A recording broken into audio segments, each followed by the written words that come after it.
नमस्कार साथियों। एक बार फिर से स्वागत है आप सभी का आपके अपने YouTube चैनल पर, जहां हम आपको सरकारी योजनाओं से जुड़ी सटीक, सही और ताजा जानकारी देते हैं, वो भी आपकी अपनी भाषा हिंदी में। आज की बड़ी खबर है प्रधानमंत्री आवास योजना 2022 को लेकर। जी हां दोस्तों, सरकार ने इस योजना के तहत नए रजिस्ट्रेशन की प्रक्रिया शुरू कर दी है और इसके साथ ही एक बहुत बड़ा बदलाव किया गया है। अब लाभार्थियों को 1,20,000 रुपए की राशि सीधे उनके बैंक खाते में भेजी जाएगी। इसलिए ये वीडियो अंत तक जरूर देखिएगा, क्योंकि इसमें हम आपको बताएंगे कैसे करना है रजिस्ट्रेशन, किन लोगों को मिलेगा इसका सीधा लाभ, क्या दस्तावेज लगेंगे और कब तक मिल सकती है पहली किस्त की रकम। सबसे पहले जान लेते हैं कि पीएम आवास योजना आखिर है क्या। प्रधानमंत्री आवास योजना की शुरुआत वर्ष 2015 में हुई थी।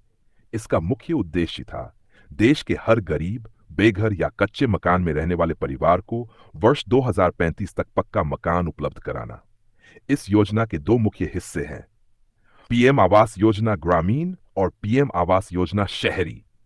ग्रामीण योजना उन लोगों के लिए है जो गांवों में रहते हैं और शहरी योजना उन परिवारों के लिए है जो शहरों में रहते हैं, लेकिन जिनके पास खुद का पक्का मकान नहीं है। अब बात करते हैं नए अपडेट की। सरकार ने वित्तीय वर्ष 2025-2026 के लिए पीएम आवास योजना ग्रामीण के तहत नया लक्ष्य तय किया है। लगभग 1 करोड़ नए मकान बनाए जाएंगे। इसके लिए पंजीकरण यानी रजिस्ट्रेशन की प्रक्रिया एक बार फिर से शुरू हो चुकी है। इस बार सबसे बड़ी बात यह है कि अब लाभार्थियों को कुल 1,20,000 रुपये की राशि 3 किस्तों में सीधे उनके बैंक खातों में भेजी जाएगी। पहली किस्त 40,000 रुपये रजिस्ट्रेशन के तुरंत बाद, दूसरी किस्त मकान की नींव डालने के बाद, तीसरी किस्त छत डालने के बाद। इस प्रक्रिया को पूरी तरह पारदर्शी बनाया गया है और अब पंचायत स्तर पर सभी सूचियों को ऑनलाइन पोर्टल पर डाला जा रहा है, ताकि कोई भी व्यक्ति ये जान सके कि उसका नाम लाभार्थी सूची में है या नहीं। अब जानते हैं किन लोगों को मिलेगा इस योजना का लाभ। सबसे पहले, अगर आपके पास खुद का पक्का मकान नहीं है या आप कच्चे जर्जर घर में रह रहे हैं, तो आप इसके लिए पात्र हैं। दूसरा, अगर आपके परिवार की वार्षिक आय 3 लाख रुपए से कम है। तीसरा, अगर आपने पहले किसी सरकारी हाउसिंग स्कीम का लाभ नहीं लिया है। चौथा, अगर आपके पास खुद की जमीन है या आपने पट्टा लिया हुआ है, तब भी आप आवेदन कर सकते हैं। पांचवा, अनुसूचित जाति, जनजाति, अन्य पिछड़ा वर्ग, आर्थिक रूप से कमजोर वर्ग, विधवा महिलाएं, विकलांगजन, दिव्यांग या बुजुर्ग, इन सभी को प्राथमिकता दी जाएगी। अब सवाल आता है, आवेदन कैसे करें? तो दोस्तों, आवेदन करने के लिए 2 तरीके हैं, ऑफलाइन और ऑनलाइन। ऑफलाइन आवेदन के लिए आपको अपने ग्राम पंचायत या नगर पालिका कार्यालय में जाना होगा।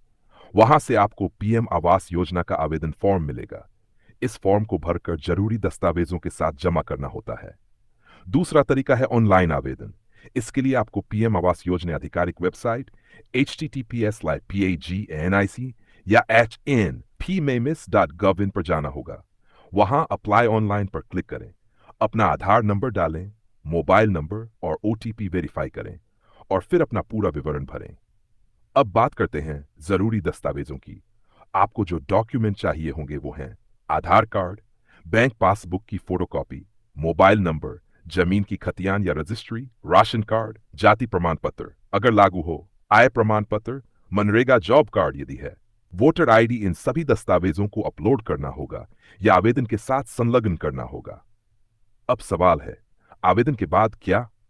जब आप आवेदन जमा कर देते हैं, तो आपके द्वारा दिए सभी विवरणों की जांच की जाती है। पंचायत सचिव, वार्ड सदस्य या ब्लॉक स्तर के अधिकारी आपके घर का भौतिक सत्यापन करते हैं, यानी वे आकर ये जांचते हैं कि आप सच में पक्के घर के पात्र हैं या नहीं। इसके बाद आपके आवेदन को मंजूरी दी जाती है और आपको एक संकल्प पत्र यानी स्वीकृति पत्र दिया जाता है। स्वीकृति मिलने के तुरंत बाद आपकी पहली किस्त 40,000 रुपये सीधे आपके बैंक खाते में भेज दी जाती है। अब कुछ लोग सवाल कर सकते हैं, क्या 1,20,000 रुपये में पक्का घर बन सकता है? तो इसका सीधा जवाब है नहीं, ये पूरा खर्च नहीं होता। लेकिन सरकार इसके साथ साथ मनरेगा से मजदूरी के पैसे भी देती है, जिससे मजदूरी की लागत कम होती है। साथ ही कुछ राज्यों में राज्य सरकारें अतिरिक्त सहायता राशि भी देती हैं, जैसे बिहार, यूपी, झारखंड और ओडिशा में ये अतिरिक्त 20,000 से 50,000 रुपए तक हो सकती है। इसके अलावा अगर आप शौचालय बनवाते हैं तो स्वच्छ भारत मिशन के तहत और 12,000 रुपए की राशि भी मिलती है। कुल मिलाकर अगर आप सारे फायदे जोड़े तो ये राशि 1,50,000 रुपये से भी ज्यादा हो सकती है। अब बात करते हैं योजना से जुड़े कुछ सामान्य सवालों की।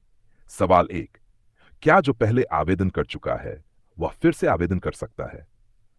अगर आपने पहले कभी इस योजना के तहत मकान का लाभ लिया है तो आप दोबारा पात्र नहीं हैं।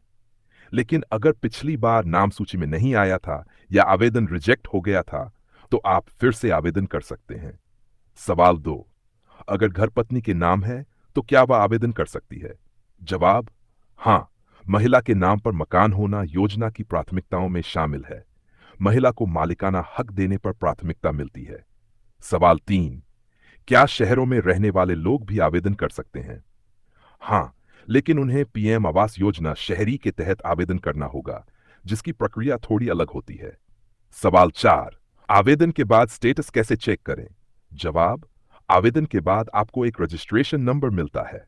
उसे आप योजना की वेबसाइट पर डालकर अपना स्टेटस चेक कर सकते हैं।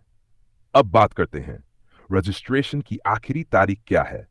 तो फिलहाल रजिस्ट्रेशन की कोई निश्चित अंतिम तिथि नहीं बताई गई है, लेकिन ग्राम पंचायतों को निर्देश दिए गए हैं कि अगले 2 महीनों के भीतर पात्र लोगों का पूरा डाटा अपलोड कर दिया जाए।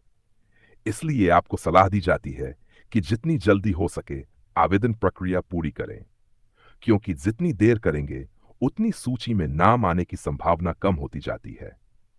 अब अंत में एक जरूरी बात, अगर आपके गांव या पंचायत में इस योजना से जुड़े अधिकारी रिश्वत मांगते हैं या आपका नाम जानबूझकर हटाया जा रहा है तो आप इसकी शिकायत ऑनलाइन पोर्टल या जिलाधिकारी कार्यालय में जाकर कर सकते हैं। इसके अलावा आप टोल फ्री नंबर 1800-114-5530 पर भी कॉल कर सकते हैं। तो साथियों, ये थी पूरी जानकारी प्रधानमंत्री आवास योजना 2025 के नए रजिस्ट्रेशन को लेकर। अगर आप चाहते हैं कि आपके घर का सपना भी पूरा हो तो इस योजना का लाभ जरूर उठाएं।